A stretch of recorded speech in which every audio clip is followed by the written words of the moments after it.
Face hitter Rinku Singh career తో Kolkata Knight Riders team ఆడుకుందా అంటే అవుననే విమర్శలు వస్తున్నాయి. అతనికి వరల్డ్ కప్ మెయిన్ టీంలో చోటు దక్కకపోవడానికి కారణం కోల్కతా జట్టేనని ఫ్యాన్స్ ఫైర్ అవుతున్నారు.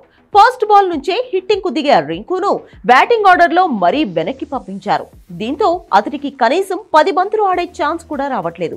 రింకును ముందు పంపకుండా కేకేఆర్ తప్పు చేసిందనే అభిప్రాయాలు వ్యక్తమయ్యాయి. బ్యాటింగ్ ఆర్డర్ లో పైన ఆడే సత్తా ఉన్నప్పటికీ రింకును చివరి దింపుతున్నారు. ఇలా ప్రతి మ్యాచ్ లో ఆఖర్లో పంపిస్తుండడం అతడి కెరీర్ కూడా ఇబ్బందికరమేనని ముందే పలువురు హెచ్చరించారు. అనుకున్నట్లే టీ20 వరల్డ్ కప్ సెలక్షన్ లో దాని ప్రభావం కనిపించింది. ఈ కారణంగానే ఈ యంగ్ ప్లేయర్ రిజర్వ్ ప్లేయర్స్ జాబితాకు పరిమితమయ్యాడని చాలా మంది అభిప్రాయపడుతున్నారు.